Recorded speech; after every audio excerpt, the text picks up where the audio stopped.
शिव महापुराण की कथा कहती है, महाराज पूर्णिमा का जो चंद्र है वो विशाल का है और उस चंद्र की पूर्णता में हमारी अभिलाषाएं भी पूर्ण हो। आप आस्था चैनल के माध्यम से जितने लोग कथा सुन रहे हैं, फेसबुक यूट्यूब पर जितने कथा सुन रहे हैं और कुबेरेश्वर धाम में जितने कथा सुन रहे हैं, आप में से कितने लोग हैं जो पूर्णिमा का व्रत करते हैं? जो माताएं करती हो जरा हाथ उठाइए। पूर्णिमा का व्रत जो करती है, करते हो ना आप लोग? रखिए याद। अब पूर्णिमा के व्रत में आपने कई बार किताब पढ़ी होगी पूर्णिमा की, या आपने व्रत किया होगा, या पूर्णिमा का व्रत आप धारण करे होगे, तो उसमें पूजन कौन से भगवान की होती है? पूर्णिमा के व्रत में किस भगवान की पूजन होती है? तो कहा पूर्णिमा के व्रत में केले के खंभ लगाकर पूर्णिमा का जो अध्यापन होता है, पूर्णिमा की जो पूजन होती है, उस पूजन में शंकर और पार्वती की पूजन की जाती है, शिव और नारायण की पूजन करी जाती है, शंकर और पार्वती का स्मरण किया जाता है। किसकी पूजन होती है? शिव पार्वती।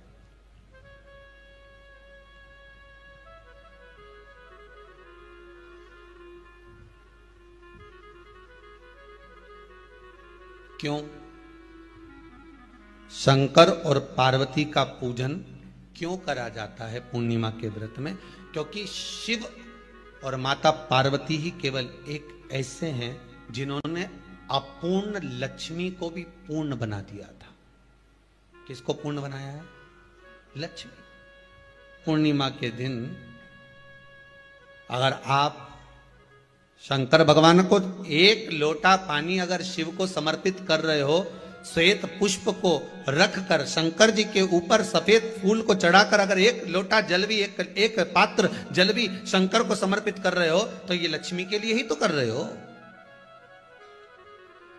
और कौन सी लक्ष्मी? पूर्ण लक्ष्मी। पूर्ण लक्ष्मी। आपको पहले भी कथा में कहा, एक बार भगवान विष्णु के सामने लक्ष्मी मैया ने बहुत तेज स्वर में कह दिया था, नारायण, दुनिया के लोग आपका नाम जपते हैं, दुनिया के लोग नारायण नारायण कहते हैं, दुनिया के लोग आपका भजन करते हैं, पर सत्य मायने में कहूं ना तो मेरे बिना दुनिया के लोगों की नहीं चल सकती। मेरे बिना दुनिया नहीं चल सकती, संसार मेरे बिना नहीं चल सकता। भगवान विष्णु ने कहा, यह तो गलत है लक्ष्मी आपका कहना। एक दिन लक्ष्मी को अहंकार आ गया। अहंकार के संबोधन जब माता लक्ष्मी करने लगी तो भगवान, उसी समय पर भगवान विष्णु को क्रोध आ गया और भगवान विष्णु ने कह दिया, लक्ष्मी तू इतनी बड़ी बड़ी बात कहती है कि तेरे बिना नहीं रह सकती संसार। मैं तुझे कहता हूं लक्ष्मी, तू अपूर्ण है। तू अपूर्ण है, तू पूर्ण कब हो गई?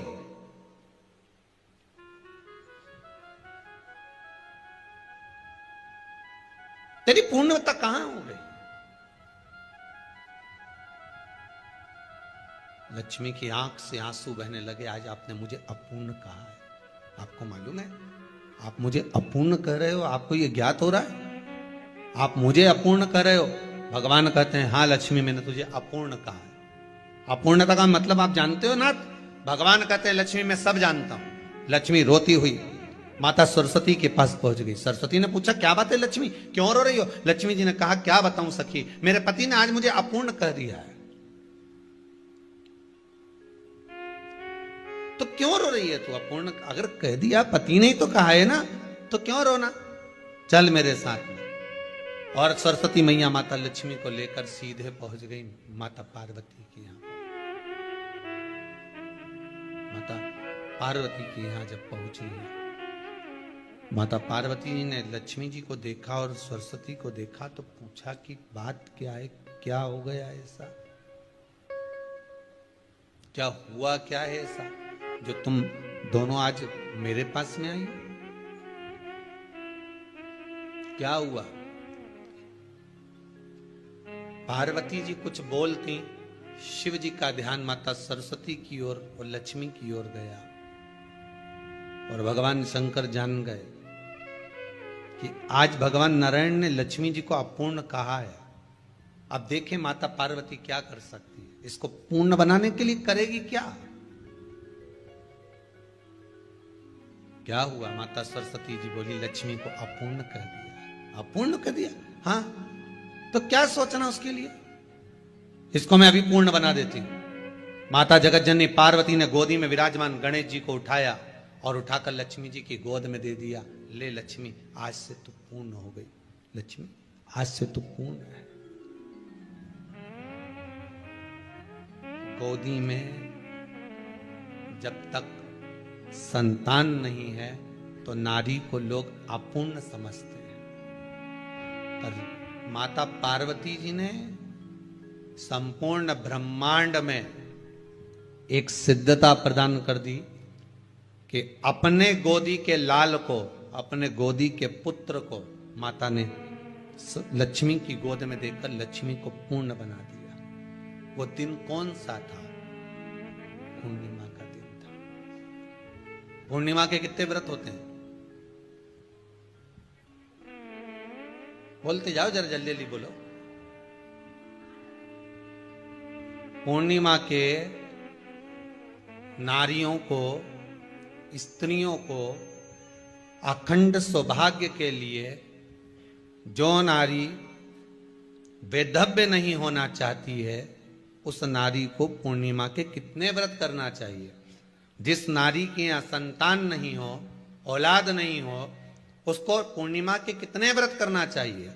जिस नारी का पुत्र, पति बहुत बीमारी से ग्रसित हो, लग रहा हो कि ये मेरा बेटा बहुत बड़ी बीमारी में घिरा हुआ है, तो नारी को कितने व्रत करना चाहिए? स्वयं भगवान कृष्ण ने माता यशोदा को द्वापर में भी बताया है कि पूर्णिमा के 32 व्रत होते हैं। कितने व्रत होते हैं? 32।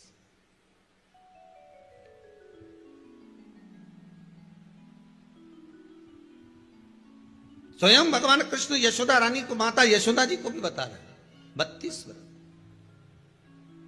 अब आपको किसी ने बता दिया होगा कि 8 कर लो, 7 कर लो, 6 कर लो, 12 कर लो, इसलिए आपने बोला कि 12 कर लीजिए, 32 कर लीजिए। अरे यहां तो द्वापर की कथा भी कहती है। यशोदा जी ने एक बार भगवान कृष्ण को रोक कर कह दिया, ए कन्हैया रुको। कन्हैया बोले, बोलो मां, क्या बात है? कन्हैया जरा रुकिए, इधर आओ जरा। भगवान कृष्ण आए। हाँ मां बोलिए। किस जगह का प्रसंग है ये?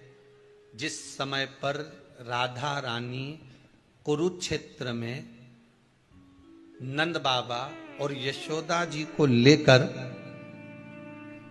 कुरुक्षेत्र के कुंड में, ब्रह्म सरोवर में स्नान कराने के लिए लेकर जाती हैं, ग्रहण का समय पर। और जब भगवान कृष्ण उस कुरुक्षेत्र के उस सरोवर में स्नान करने आते हैं, तब यशोदा जी ने अपने लाला से प्रश्न किया है, पूछा है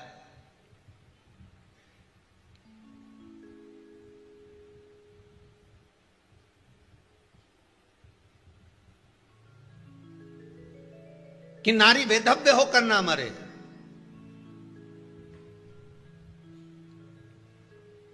उसका पति कोई रोग से ग्रसित ना हो, उसका पुत्र किसी रोग में ना पड़े। अरे भाई कितना सुंदर संवाद लिखा है। अगर किसी माता का पुत्र मान लो किसी नशे में डूबा हुआ है, कोई नशा कर रहा है और गलत नशा है, आपको लग रहा है कि ये नशे में डूबा हुआ है, आपको लग रहा है कि ये गलत जगह पर डूब गया है, आपको लग रहा है कि मदिरापान में, मांसाहार में या अधिक गांजा आदि जो भी नशे होते हैं, जितने भी नशे, उसमें डूब चुका है। और माँ उसको समझा रही है, तू नशे में मत डूब, तू इस काम को मत कर, तू ये गलत कर्म मत कर। माँ उसको समझा कर हार गई। तो मेरा माताओं से निवेदन है, आप उसको समझाना बंद कर दो, एक काम करना प्रारंभ कर दीजिए। हमें जो शिव महापुराण के माध्यम से शास्त्र कह रहा है कि आप 32 पूर्णिमा के व्रत प्रारंभ कर दो। उसमें करना क्या है आपको? केवल जिस दिन व्रत रहे, रात्रि के समय पर कोई भी मीठा, कुछ भी सामग्री आप चंद्र की रोशनी में, चंद्र को अर्घ देने के बाद, पूजन करने के बाद उसको रखो, और वही सामग्री जो नशा कर रहा है उसको पूर्णिमा के दूसरे दिन उसको खिलाओ। आप धीरे धीरे खिलाना चालू करेंगे, जिस नशे में वो डूबा हुआ उस नशे से वो छूटना प्रारंभ हो जाएगा। 2 पूर्णिमा व्रत करके तो देखो, तीसरे में तुम्हें जरूरत ही नहीं पड़ेगी। धीरे धीरे आप रुक, वो छूटना प्रारंभ हो जाएगा। स्वयं भगवान कह रहे हैं। यशोदा मैया ने कन्हैया को रोक लिया कुरुक्षेत्र के उस मैदान में, और भगवान कृष्ण का दर्शन माता यशोदा जी करी। बहुत बहुत दिनों के बाद माँ को आज माता यशोदा को लाला का दर्शन हुआ, बहुत समय के बाद, जाने के बाद, बहुत समय। जब देवता 33 कोटि देवता उस चंद्र के इंतजार में रहते हैं कि ये चंद्र प्रबल होगा तब जाकर ये चंद्र यहां पहुंचेगा, तब जाकर हम मंथन करेंगे, तब जाकर वो अमृत मिलेगा, और उस अमृत को देवता धारण करेंगे तो वो आनंद पा जाएंगे। तो हम क्यों शरद पूर्णिमा छोड़ें, हम क्यों एक एक पूर्णिमा छोड़ें? एक एक पूर्णिमा के महत्व को जानिए। कोई पूर्णिमा साधारण नहीं है, कोई प्रदोष साधारण नहीं है, कोई शिवरात्रि साधारण नहीं है।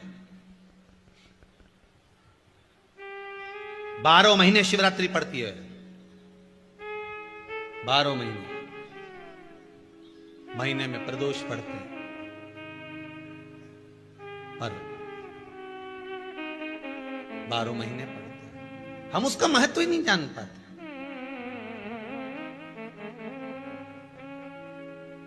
कौन से प्रदोष पर क्या करना है, कौन सी पूर्णिमा को क्या धारण करना है, कौन सी शिवरात्रि पर। कई लोगों को तो यहां तक नहीं मालूम था कि भाई श्रावण के महीने में भी शिवरात्रि आती है। वो तो बस लोगों के कि शिवरात्रि का पूजन हुआ, तो उसका स्मरण क्यों छोड़े हम? अगर ये वेद और शास्त्र ब्राह्मणों को दिए गए हैं, ये वेद और शास्त्र विद्वज्जन को दिए गए हैं, तो इसका स्मरण होना चाहिए कि हम निकालकर जनमानस तक ये चीज पहुंचाएं कि हमें इस दिन ये पूजन करना है, उसका स्मरण होना चाहिए।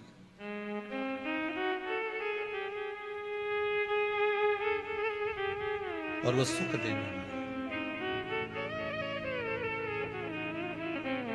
भगवान कृष्ण से यशोदा जी ने पूछा तो भगवान कृष्ण ने कहा, मां पूर्णिमा का व्रत अगर नारी 32 पूर्णिमा धारण कर लेती है तो वो नारी बेधव्य होकर नहीं जाती।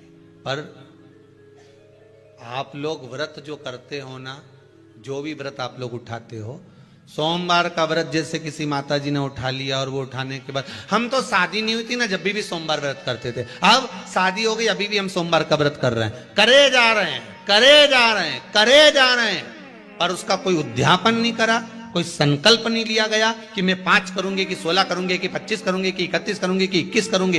इसलिए पूर्णिमा व्रत का विधान में कहा गया कि 32 पूर्णिमा का पहला संकल्प होना चाहिए। उसके बाद आपकी 32 पूरी हो जाए, फिर आप दूसरे और व्रत कर लो, फिर 32 कर लो, फिर 32 कर लो, पर उसमें पूर्णता का भाव। अभी तक किसी के सोमवार और गुरुवार और शुक्रवार के व्रत ही पूर्ण नहीं हुआ, अभी तक चल रहा है, अभी तक चल रहे हैं। हम तो सोमवार का व्रत करते हैं, हम तो शनिवार करते हैं, अब शनिवार करते करते 4 साल हो गए, 6 साल हो गए, 5 साल हो गए। भगवान को तो थोड़ा बहुत कुछ खिला पिला के उनको एक बार तो विश्राम दे। ये जितनी पूर्णिमा के व्रत हैं, जितने 12 महीने जो पूर्णिमा पड़ती है, पूनम पड़ती है, ये भले दुनिया के लोग कहते हैं कि ये भगवान राधा और कृष्ण से संबंध रखते हैं, सीता राम जी से संबंध रखते हैं, राम और कृष्ण से संबंध रखते हैं, पर इनका यदि सही संबंध समझा जाए, इनके सही संबंध का यदि स्मरण करा जाए, इनके सही संबंधों का यदि वर्णन किया जाए, तो शिव और चंद्रमा के जो मिलन का केंद्र बिंदु है वही पूर्णिमा है। केवल एक पूर्णिमा वहीं तक नहीं रही कि भगवान कृष्ण और राधा जी ने रास किया। भगवान कृष्ण और राधा जी रास कर रहे हैं, केवल पूर्णिमा वहीं तक सीमित नहीं रही। केवल वहीं तक उसकी सीमितता नहीं है। एक बात ध्यान रखिएगा, यदि काया का रोग हो गया, मान लो शरीर कहीं से सफेद पड़ रहा है, कहीं से काला पड़ रहा है, शरीर में से खाल की फुकड़ी निकलना प्रारंभ हो गई हो, शरीर में काले काले चट्टे पड़ना चालू हो गए हो, या कोई विशेष रोग हो गया, कोई विशेष शरीर में रोग है, बीमारी है, काया बेकार हो रही है, तो सीधी सीधी बात शिव महापुराण की कथा कहती है, सुंदर आनंद में श्रवण कर कर आप अपने जीवन को, ये पूर्णिमा शिव महापुराण की कथा कर पूर्णिमा आ रही है, कुछ नहीं करना, पीपल का एक पत्ता, उस पत्ते पर थोड़ा सा चावल, थोड़ा सा चावल। पूर्णिमा की रात्रि को अपने हाथ में लेकर, अपने नयनों से लगाकर, शरीर पर से स्वयं उतारकर उसको दरवाजे के पास रख दीजिए।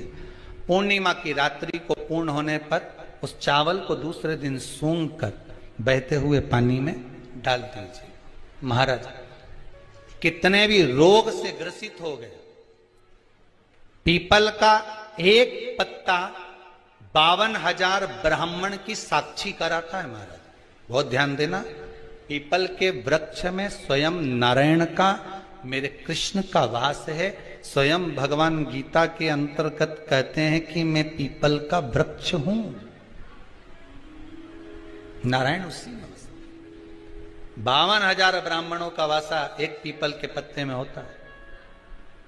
और आपको पहले भी कथा में कहा, गाय, ब्राह्मण, बहन, बेटी, ये सब काल का हरण करने वाले हो, काल को हरने वाले हो। रोग को मिटाइए, शिव का स्मरण करो। पूर्णिमा के दिन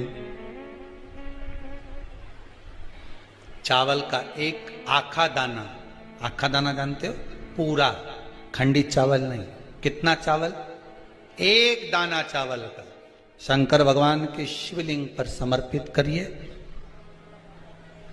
एक बेलपत्र जिसका डंडी का मुख अपनी ओर हो, जहां से चावल चढ़ाया है, उस चावल के ऊपर अपनी कामना कर कर रख दीजिए और चंद्रमौली भगवान का स्मरण करिए। कौन से भगवान? शंकर भगवान का सर्वश्रेष्ठ सुंदर नाम है चंद्रमौली। चंद्रमौली भगवान का स्मरण करिए, अपनी कामना कर कर, बेलपत्र समर्पित कर कर, शिव जी पर एक लोटा पानी, एक जल पात्र समर्पित करो, कलश से जल चढ़ा दीजिए, नैनों में वो जल लगाकर अपनी कामना कर कर वापिस घर को आइए। अगली सीमा आएगी, जो कामना करी है मेरा चंद्रमौली भोलेनाथ उसे पूर्ण कर ही देगा। शिव उपासना के लिए जितनी 12 महीने में पूर्णिमा पड़ती है, एक एक पूर्णिमा का व्याख्यान वर्णन करेंगे। आज तो कथा का महत्तम दिवस है, पहला दिवस है, तो हम उसको महत्व समझें कि पूर्णिमा का महत्व क्या है। हम उसका महत्व समझें कि शंकर और चंद्र का रिश्ता क्या है, संबंध क्या है।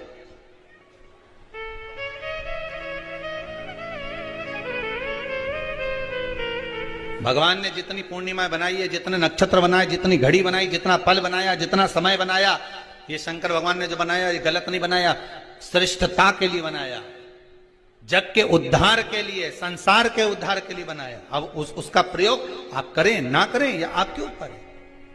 आप उसका प्रयोग कर रहे हैं ना कर रहे हैं, आपके ऊपर। पर जो बनाया है मेरे भगवान,